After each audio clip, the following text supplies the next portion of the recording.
அடுத்த 24 மணி நேரத்திற்கு தமிழகத்திற்கு வெள்ள அபாய எச்சரிக்கை விடுக்கப்பட்டிருக்கிறது. அண்மை செய்தியை பார்க்கிறோம். கூடுதல் விவரங்களை செய்தியாளர் வீரகுமாரிடம் கேட்டு பெறலாம். வீரகுமார், விவரம் என்ன?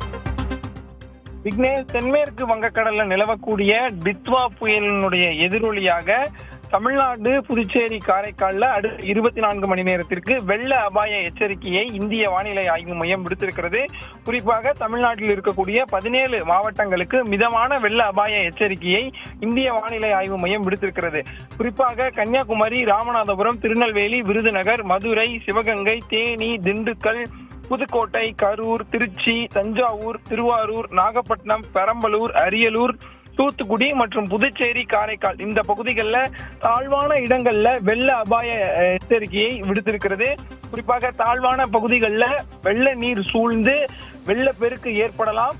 சரிவான பகுதிகளில் நிலச்சரிவு ஏற்படுவதற்கான அபாயங்களும் இருப்பதற்கான மிதமான வெள்ள அபாய எச்சரிக்கையை அடுத்த 24 மணி நேரத்திற்கு தமிழகம், புதுச்சேரி, காரைக்காலுக்கு இந்திய வானிலை ஆய்வு மையம் விடுத்திருக்கிறது.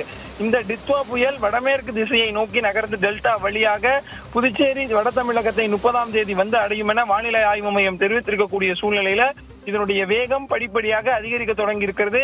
சென்னைக்கு தெற்கே சுமார் 500 கிலோமீட்டர் தொலைவில் இந்த புயல் மையம் கொண்டிருக்கக்கூடிய சூழ்நிலையில இதனுடைய தாக்கம் படிப்படியாக டெல்டா மாவட்டம், குறிப்பாக நாகை, புதுக்கோட்டை, தஞ்சாவூர், திருவாரூர்ல படிப்படியாக மழையினுடைய அளவு இன்று மாலை முதல் அதிகரிக்கும் என எதிர்பார்க்கப்பட்டிருக்கக்கூடிய சூழ்நிலையில அடுத்த 24 மணி நேரத்திற்கு தமிழகம், புதுச்சேரி, காரைக்காலுக்கு வெள்ள அபாய எச்சரிக்கை கொடுக்கப்பட்டிருக்கிறது. குறிப்பாக கடலோர மாவட்டங்கள், கடலோர மாவட்டங்களை ஒட்டி இருக்கக்கூடிய உள் மாவட்டங்கள் என 17 மாவட்டங்களுக்கு வெள்ள அபாய எச்சரிக்கையை இந்திய வானிலை ஆய்வு மையம் கொடுத்திருக்கிறது.